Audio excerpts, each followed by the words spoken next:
On November 24, 1971, a man identifying himself as Don Cooper boarded Northwest Orient Airlines Flight 305, a routine domestic flight scheduled to travel from Portland to Seattle, unaware to most passengers that this short journey would become one of the most enduring and debated mysteries in modern aviation history. The flight was expected to last less than 30 minutes, a common route flown daily without incident, making it an unlikely setting for a crime that would challenge investigators, aviation experts, and federal authorities for decades. Without delivering a single definitive answer, Cooper appeared calm and ordinary, wearing a dark business suit, white shirt, black tie, and sunglasses, blending effortlessly among other passengers, showing no visible signs of stress, urgency, or emotional instability that might attract attention from the crew or fellow travelers. He ordered a bourbon and soda shortly after boarding, paid in cash, and sat quietly in his seat, displaying deliberate and controlled movements that would later be interpreted as signs of confidence, preparation, and an unusual level of composure for someone about to commit a major federal crime. Nothing about Cooper's behavior suggested impulsiveness or desperation, and witnesses later described him as polite, reserved, and unremarkable, reinforcing the idea that his strength lay not in intimidation, but in remaining unnoticed until the moment he chose to act. Shortly after the aircraft took off, Cooper handed a handwritten note to a nearby flight attendant, who initially assumed it contained a phone number or casual message, an assumption that delayed the realization that the flight was already under threat. Cooper calmly leaned toward the attendant and quietly instructed her to read the note, explaining in a low and steady voice that he was carrying a bomb, transforming an ordinary flight into a hostage situation without causing panic among the passengers. When the attendant read the note, she realized the message was direct, unemotional, and precise, outlining Cooper's demands without exaggeration or theatrics, suggesting careful planning rather than an emotionally driven or impulsive act. To reinforce the seriousness of the threat, Cooper partially opened his briefcase, revealing what appeared to be wires, batteries, and cylindrical objects, convincing the crew that the device could be real, even though it was never conclusively identified. Cooper demanded $200,000 in cash and 4 parachutes, specifying details about the currency and delivery, demonstrating foresight and understanding of negotiation, while maintaining a calm demeanor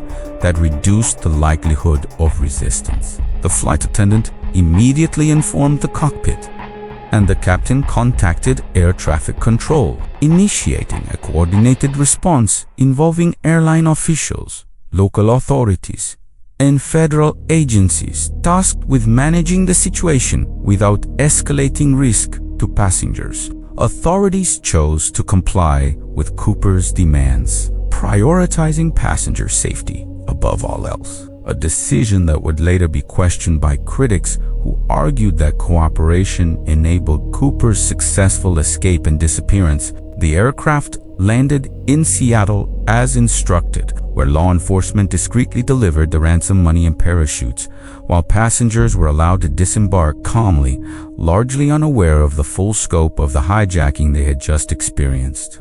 Cooper allowed every passenger to leave the aircraft unharmed, an action that further distinguished the case from typical hijackings, as no physical violence occurred and no injuries were reported during the entire incident. With only the flight crew remaining on board, Cooper instructed the pilots to prepare for another departure, directing them to fly toward Mexico City under specific conditions that he personally dictated with unusual precision. Cooper requested a low cruising altitude, reduced speed, and specific flap settings, instructions that immediately raised questions about his familiarity with aviation procedures and whether he possessed military, technical, or flight-related training. The Boeing 727 departed Seattle again, heading south into increasingly severe weather conditions as darkness fell and heavy clouds, rain, and strong winds surrounded the aircraft during its night flight. Throughout this phase of the journey, Cooper remained calm and composed, showing no hesitation or second thoughts.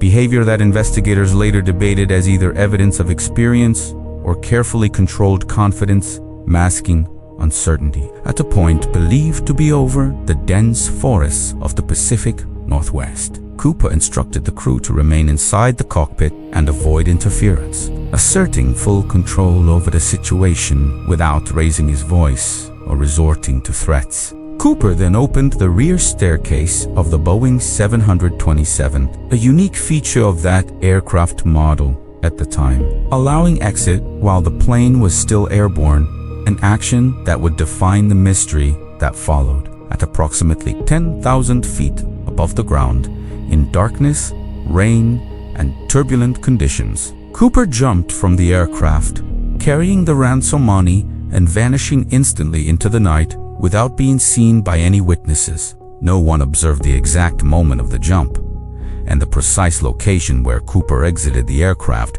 was never conclusively determined, creating immediate uncertainty that would complicate search efforts and reconstruction attempts. When the plane landed safely, it became clear that Cooper was gone, leaving behind no direct physical evidence that could confirm whether he survived the jump or died shortly afterward. The FBI launched an extensive investigation, codenamed mobilizing hundreds of agents and resources across multiple states in what would become one of the largest and longest-running manhunts in American history. Search teams combed forests, rivers, mountains, and remote terrain, while aircraft conducted aerial surveys, all in an effort to locate Cooper, the parachute, or any trace of the ransom money that might confirm his fate. Despite the scale and intensity of the search, no body was found, no parachute recovered, and no clothing conclusively linked to Cooper was ever identified within the search areas. Investigators carefully recorded the serial numbers of every ransom bill and distributed them nationwide, instructing banks, businesses, and financial institutions to report any appearance of the money. For years, none of the ransom money appeared in circulation, deepening the mystery and raising questions about whether Cooper survived long enough to spend the money at all. Experts debated the likelihood of survival, noting that Cooper wore a business suit and loafers rather than specialized parachuting or survival gear suitable for rugged terrain and severe weather. The jump occurred during strong wind, heavy rain, and poor visibility, environmental factors that significantly increased the risk of injury, disorientation, or death upon landing. Some aviation experts argued that Cooper's calm behavior and detailed instructions suggested prior experience, while others believed the jump was reckless and likely fatal despite any planning. The absence of physical evidence left investigators unable to determine whether Cooper had planned an escape route or simply accepted the risk of an uncertain outcome. For nearly a decade, the case produced no significant breakthroughs, gradually fading from public attention while remaining unresolved within federal investigative files. In 1980, the mystery resurfaced when a young boy discovered deteriorating bundles of cash along the banks of the Columbia River during a family outing. Examination confirmed that the serial numbers on the bills matched those from Cooper's ransom, proving that at least part of the money had reached the ground after the jump. This discovery reignited national interest but raised new questions. As the location did not clearly align with estimated flight paths or the predicted jump zone calculated by investigators, the rest of the ransom money was never recovered, and the parachute Cooper used was never found, leaving the circumstances of his landing unresolved. The discovery neither confirmed Cooper's survival nor definitively proved his death, instead adding another layer of ambiguity to an already complex investigation. Over the years, authorities investigated dozens of suspects, many with military, aviation, or technical backgrounds that might explain Cooper's apparent knowledge and composure. Some suspects experienced sudden lifestyle changes after 1971, fueling speculation, but none could be conclusively linked to the hijacking through physical or forensic evidence. Fingerprint evidence collected from the aircraft proved inconclusive, and witness descriptions varied widely, limiting their usefulness in identifying Cooper with certainty. Later, DNA testing conducted on materials recovered from the plane failed to produce a definitive match, reinforcing the absence of concrete leads. Cooper's true identity remained unknown, and the case became defined not only by what was discovered, but by what was missing. Unlike many crimes, no verified confession has ever surfaced, and no individual has been conclusively proven to be D.B. Cooper. The hijacking involved no physical violence against passengers, contributing to its unusual place in criminal history and complicating psychological analysis of Cooper's motives. Cooper did not seek publicity or recognition, disappearing quietly rather than attempting to exploit the notoriety of his actions. This absence of attention-seeking behavior has made it difficult for investigators to understand whether financial gain was his only objective. The simplicity of the crime, combined with its unresolved outcome, continues to disturb researchers, investigators, and aviation experts alike. Each theory proposed over the years explains certain aspects of the case while failing to account for others, preventing any single explanation from gaining universal acceptance. By this point in the investigation, the D.B. Cooper case had transformed from a criminal inquiry into a lasting mystery defined by unanswered questions rather than definitive conclusions. As years passed, the absence of definitive evidence reshaped the investigation, shifting focus from active pursuit to analysis of probabilities, environmental factors, and human behavior, while the lack of closure allowed speculation to grow alongside renewed public curiosity and independent research efforts. Investigators revisited flight data, weather reports, and wind patterns,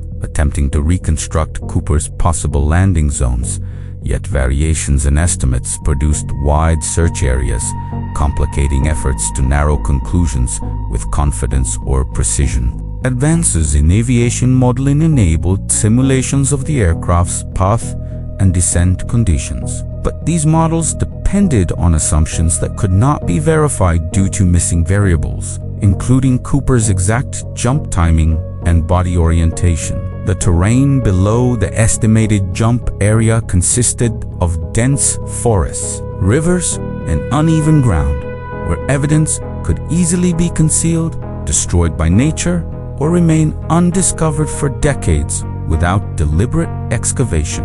Environmental factors such as rainfall, erosion, vegetation growth, and seasonal flooding further reduced the likelihood that physical evidence would survive intact long enough to be found by search teams. Some analysts propose that Cooper may have intentionally chosen a remote area to avoid detection, accepting environmental risks in exchange for anonymity and reduced chances of immediate pursuit by authorities. Others argued that Cooper may have miscalculated conditions, overestimating his ability to control descent and underestimating the dangers posed by weather and terrain during a nighttime jump. The question of Cooper's parachuting skill became central, as experts debated whether his equipment choices suggested experience or revealed critical misunderstandings about survival and landing requirements. Cooper selected a civilian parachute rather than a military-grade model,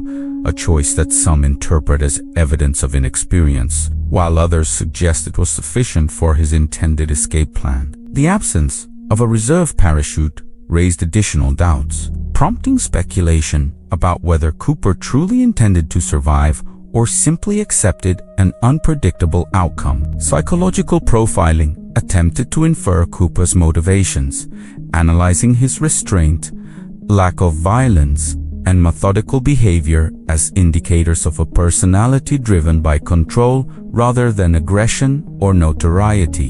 The lack of communication after the crime suggested Cooper did not seek recognition, a trait uncommon among high-profile criminals and one that limited opportunities for investigators to identify him through later behavior. Some researchers suggested Cooper may have died shortly after landing, leaving no opportunity to spend the money or leave detectable traces within populated areas. Others proposed that he survived, recovered the money, and lived quietly, avoiding attention and successfully blending into society without drawing suspicion. The partial discovery of ransom money along the Columbia River complicated both theories, as it neither confirmed survival nor conclusively demonstrated a fatal outcome. Analysts debated whether the money reached the river naturally through erosion or flooding, or whether it had been intentionally buried or lost during Cooper's escape. The possibility that Cooper discarded some money deliberately to reduce weight or mislead investigators remains unproven but frequently discussed. Without corroborating evidence, each interpretation remains speculative, supported by probabilities rather than confirmation. The case illustrates how incomplete evidence forces investigators to rely on inference rather than direct proof. As time passed, the likelihood of discovering new physical evidence diminished steadily. In 2016, the FBI formally announced the suspension of active investigation, acknowledging that available leads had been exhausted and that further inquiry was unlikely to yield resolution. The Bureau emphasized that resources would be redirected toward cases with greater potential for actionable outcomes, effectively closing the chapter on official pursuit. Despite this decision, public interest remained strong, sustained by documentaries, books, and online communities dedicated to re-examining the case. Independent researchers continue to analyze data, propose suspects, and revisit old evidence with modern tools and perspectives. The persistence of these efforts reflects the enduring appeal of unresolved mysteries grounded in documented events. The D.B. Cooper case occupies a rare position where facts are well established, yet conclusions remain elusive. This balance between certainty and uncertainty continues to challenge assumptions about investigation, planning, and consequence. Few cases demonstrate so clearly how preparation does not guarantee control over outcomes. Fewer still show how a single moment can generate decades of unanswered questions. The mystery endures because it resists closure without resorting to speculation. At its core, the case raises fundamental questions about risk, calculation, and chance. Did Cooper anticipate every variable, or did unforeseen conditions determine his fate? Was the jump a calculated escape, or a final gamble taken under pressure? Did Cooper survive long enough to disappear intentionally, or did the environment claim him silently? Each possibility remains plausible due to the absence of decisive evidence. The investigation documented what occurred aboard the aircraft with remarkable clarity. What happened after Cooper left the plane remains unknown. The boundary between fact and interpretation defines the case's lasting ambiguity. Over time, the mystery has shifted from a question of identity to a question of outcome. The answer may never be conclusively established. The D.B. Cooper hijacking is not defined by what investigators found, but by what they could not confirm. The records remain accessible, the evidence preserved, yet the truth remains incomplete. Time has transformed the case from active investigation into historical inquiry. Each new analysis adds perspective rather than resolution. The absence of closure continues to invite debate rather than consensus. The mystery persists because it withstands explanation without contradiction. Cooper's fate remains suspended between survival and death. The case stands as a reminder that some questions resist definitive answers. Interpretation fills the space where certainty ends. The facts are real. The explanation is up to you.